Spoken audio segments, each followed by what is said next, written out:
A gente tentando, né, Volney, tentando entender mais do cenário como um todo, pegando exatamente os últimos dados, inclusive nosso da economia, com base nessas atuações, nas atuais condições econômicas, PIB, perspectiva para o mercado brasileiro. Queria entender um pouco da sua leitura, quais estratégias aí, de fato, né, você poderia recomendar para investidores que buscam navegar neste ambiente ainda de incertezas, com as recentes informações sobre inflação, PIB, declarações do Banco Central. Você acha que isso deve influenciar decisões de investimento? Acho que sim, né? O mercado ele sempre reage muito a essas situações macro, PIB, PCA, e hoje a situação ela está bem clara, né? No macro, o IPCA, a inflação, ela vem convergendo para o centro da meta, de 3%. A gente terminou o ano passado, aí, na última semana, falando no teto da meta, IPCA, próximo a 4,5%. Isso era na última semana de 2023 no Focus. E hoje, semana a semana, conversando, o Focus vai divulgando semanalmente e vem baixando a projeção da inflação. Então, o investidor, pensando no macro, desgrudar um pouquinho da volatilidade do dia, ele tem que saber que está diminuindo o movimento no mundo todo, a inflação começa a convergir. Como os bancos centrais são extremamente cautelosos, às vezes demora um pouco os bancos centrais do mundo para diminuir, mas é um movimento que está acontecendo. Porém, esse ano começa com um movimento muito positivo aqui no Brasil. O PIB, o ano passado, a expectativa no final de 2023, o PIB para esse ano aí era em torno de 1,50%. E agora também, semana a semana, vem aumentando a projeção do PIB. Acredito aí que a gente deve ter mais um belo ano, como os últimos 2 anos aí, o PIB muito bom, né? Os últimos 2 anos em torno de 3%. Esse ano aí a gente deve ir para lá de 2,2, 2,3. Semanalmente vem subindo as projeções. Queria entender um pouco da sua leitura, né? Existe aí uma expectativa de mudança na postura do Banco Central em relação à Selic nos próximos meses? Como que você, né, tem aí enxergado aí de fato a taxa final aí da nossa taxa de juros, a taxa terminal? Eu acredito que ela vai terminar em um dígito, vai terminar em torno de 9%. Não vejo possibilidade abaixo disso, devido ao cenário mundial, mas essa é a previsão. Existe uma possibilidade do Banco Central agora tirar o plural, né? Ele deve reduzir 0,5% nas 2 próximas reuniões, e ele sempre vem deixando nos comunicados que deve continuar permanecendo, diminuindo 0,5% por reunião. Acredito eu que ele deve tirar esse plural, deve diminuir as 2 próximas meio, e depois ele deve ter um pouso mais suave aí, até chegar a 9, 9,25 em 0,25 por reunião. Com essa expectativa aí de queda de juros, né, a gente sabe que isso pode beneficiar bastante até mesmo as empresas que estão alavancadas. Queria entender como que você vê o horizonte ali de médio, longo prazo para o mercado, além dessa redução das despesas com os juros, quais outros fatores você acredita aí que podem contribuir para um desempenho positivo dessas empresas nos próximos trimestres?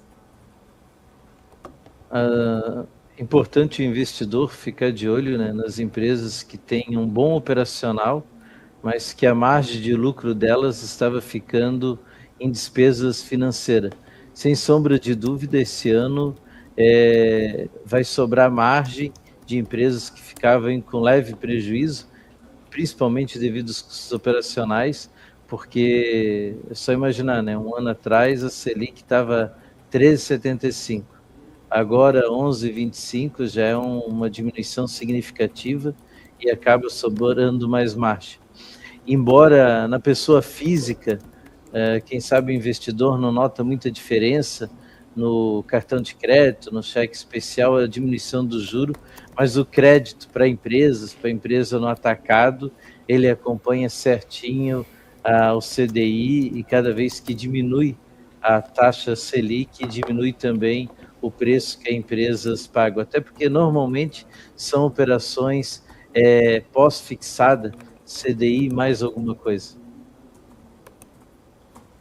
Volney, muito boa tarde para você, prazer conversar contigo. Felipe Nascimento falando agora. Você comentou nesse cenário de crédito, a gente viu um mercado um pouco mais retraído no ano passado. Alguns eventos específicos acabaram trazendo uma certa cautela no mercado de crédito, mas esse ano a gente já tem lido aqui e ali que o mercado está voltando, o mercado de crédito está reaquecendo e isso poderia ser uma base de sustentação para um crescimento maior, seja para as empresas, seja para a própria economia brasileira. Como que você está avaliando esse cenário, comecinho de ano, né? Se a gente for olhar para trás, mais ou menos nesse período, a gente estava com muitas incertezas. O cenário mudou, o cenário melhorou, as empresas já estão procurando mais, sustentando mais esse mercado de crédito. Como é que está a situação nesse momento, né? E, claro, em comparação com o ano passado, está bem melhor, mas em níveis, né, mais históricos, assim, como que está essa sua percepção? Percepção é de um ambiente bastante aquecido. O ano passado, não só devido às grandes RJs que teve lá, que iniciou o ano com a RJ de janeiro, a gente aqui atualiza diariamente os pedidos de recuperação judicial, até mesmo pedidos de falência, que são para medir a temperatura, vem caindo radicalmente no mês de janeiro, fevereiro, e isso começa, sempre que uma empresa pede recuperação judicial ou tem um pedido de falência, tem um efeito com os fornecedores e tal, e os percentuais e o número têm caído radicalmente. Também há de salientar que hoje o cenário, as empresas que concedem crédito, gestoras de crédito, banco, em geral, elas diminuem bastante a inadimplência quando tem uma Selic menor. Então, é um movimento de aceleração, porque com a Selic menor inadimplência, então é um momento que a gente que trabalha com crédito poder acelerar, inclusive aproveitar essa janela. A gente concede o crédito agora, mas recebe durante os próximos meses, os próximos anos, tem uma janela de aceleração. E também o próprio empresário, ele acaba voltando, né? Quando o tomador de crédito, ele nota que a Selic está muito alta, ele tem um pouco de medo, ele aguenta. Só a gente vê o PIB do ano passado, em relação a investimento, caiu, né? Foi a pior coisa na cesta do PIB, investimento. Mas agora, a partir do momento que o empresário nota que a Selic vem diminuindo, ele passa a tomar crédito. Também, o ano passado, além da Selic alta, problema de inadimplência, em consequência do outro, a gente teve troca de governo e tal. Isso sempre deixa o tomador de crédito um pouco mais cauteloso. Então, agora esse ambiente já normalizou, é um momento que a gente nota que está acelerando. Ô Volney, a gente discutiu bastante, né, nos últimos resultados do PIB, a questão da formação bruta do capital fixo, né, que é o nível dos investimentos mais de longo prazo para as companhias, para as empresas poderem colher os frutos lá na frente. A gente sabe que, diante, né, do resultado do PIB, mostrou uma desaceleração, uma certa cautela em relação a isso. No caso que você está citando, a busca por crédito mostra um cenário diferente, um cenário onde as pessoas estão buscando crédito, fazendo investimentos, tentando fazer um crescimento sustentado aí por meio de determinada alavancagem. Como que você percebe essa diferença, né? De repente não se traduzir esse começo ou essa volta do aquecimento do crédito nos números recentes divulgados? A gente vai poder perceber uma melhora nesse ambiente mais para frente? Isso pode sustentar um crescimento econômico do PIB nesse ano de 2024, já que, como você comentou, está voltando, as empresas estão um pouco mais apetitosas pelo risco? Ótima pergunta aí, e faz muito sentido, dado que o PIB nosso do ano passado aconteceu nos 2 primeiros trimestres e os 2 últimos trimestres andou de lado do PIB, né? Em relação a essa janela de espaço para retomada de crédito, que já iniciou no último trimestre do ano passado e que acelera agora nesse primeiro trimestre de 2024, ele acaba não refletindo já no primeiro momento. Até que esse dinheiro chega nas empresas, que as empresas façam novos investimentos, ele demora um tempo. Então, o ciclo do crédito, ele sempre acontece antes. Quando a Selic começa a aumentar muito, a gente que trabalha com crédito já tira o pé antes, porque a gente sabe que isso vai gerar inadimplência. E quando ele começa a apontar para diminuir, a gente já começa a acelerar, porque sabe que isso vai refletir em uma menor inadimplência. E isso até chegar nas empresas, as empresas fazerem isso acontecer, aumentando o volume de compra, aumentando o volume de investimento, tem um delay até que comece a refletir nesses números que controlam tudo isso. Os números que controlam crescimento, eles são depois que ocorreu, e o nosso é pré.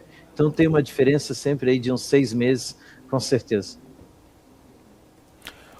Volney, nesse sentido ainda, né? Você comentou, o PIB foi sustentado pelo primeiro trimestre, né? O primeiro trimestre a gente lembra de todo o desempenho, né, importantíssimo do agro.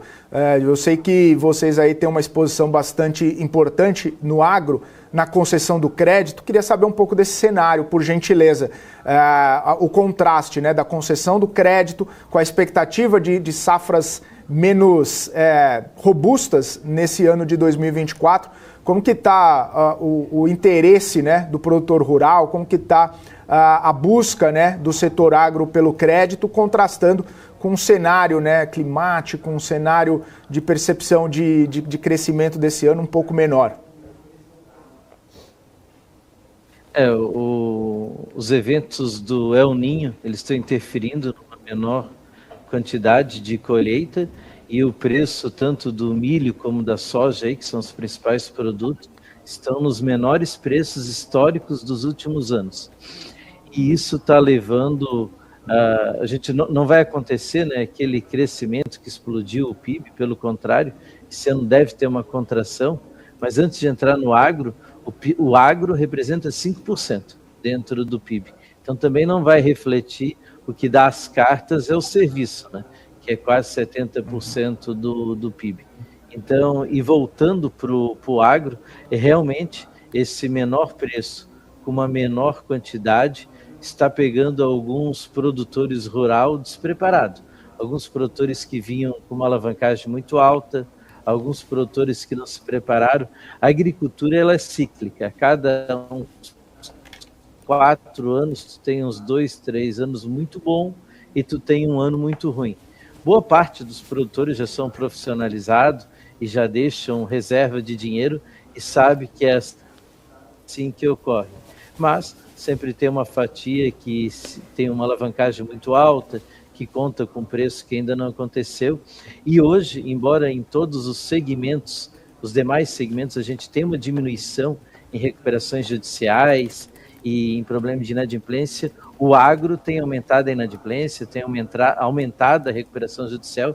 Até me atreveria a dizer e provocar um pouco um desconforto, está na moda o agricultor pedir recuperação judicial.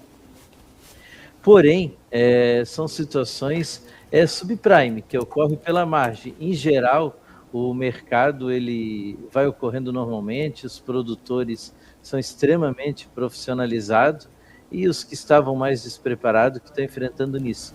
E voltando, né, se eles vão tomar mais crédito ou não, sim, porque com a margem de lucro menor e também não sobrando tanto resultado, em alguns casos até ficando no vermelho nessa colheita, eles têm que puxar mais crédito para fazer um novo plantio. Então a gente acredita num aumento das nossas linhas de crédito para o agro, uma cadeia que a Multiplique trabalha extremamente confortável.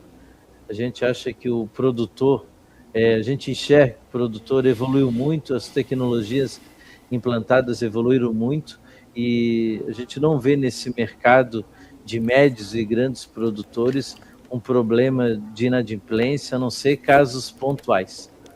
E daí o investidor que gosta de investir em CRA, FIAGRO, em FIDIC, que tem dentro da carteira agronegócio, em LCA, não muda muito. Ele tem que olhar o que tem dentro das carteiras para achar os melhores investimentos.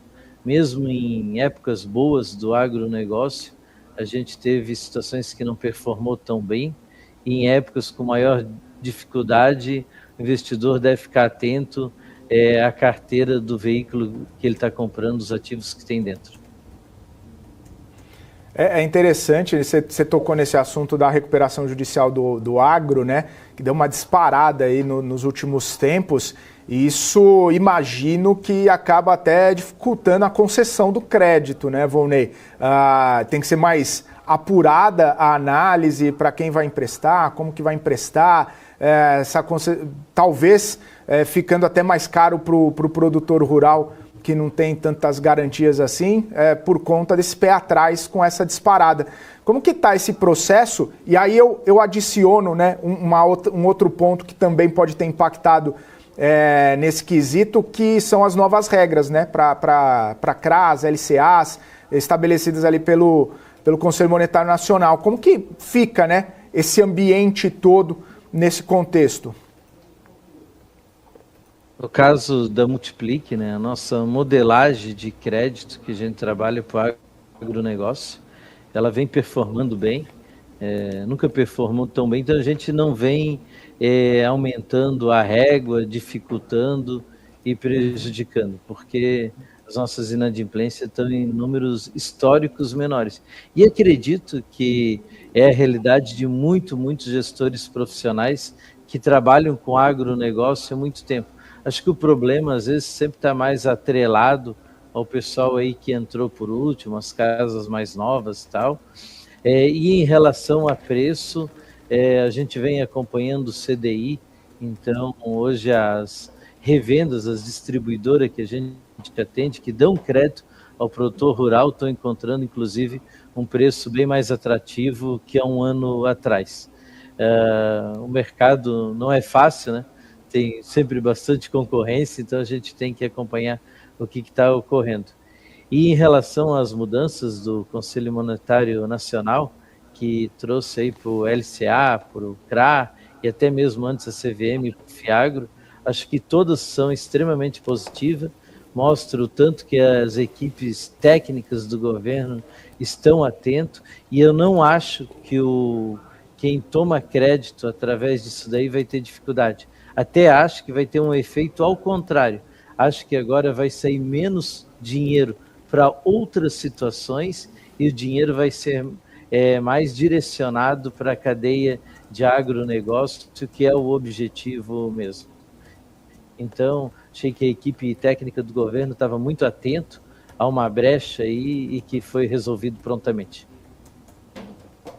Maravilha. Volney, obrigado pela sua participação. Obrigado por estar aqui com a gente, pelo seu tempo. Até uma próxima, então. Uma ótima terça-feira para você. Obrigado, à disposição. E o canal de vocês aí, gosto muito, viu? Parabéns, viu? Muito obrigado. Obrigado pela audiência. Obrigado também pelo seu tempo de estar aqui com a gente.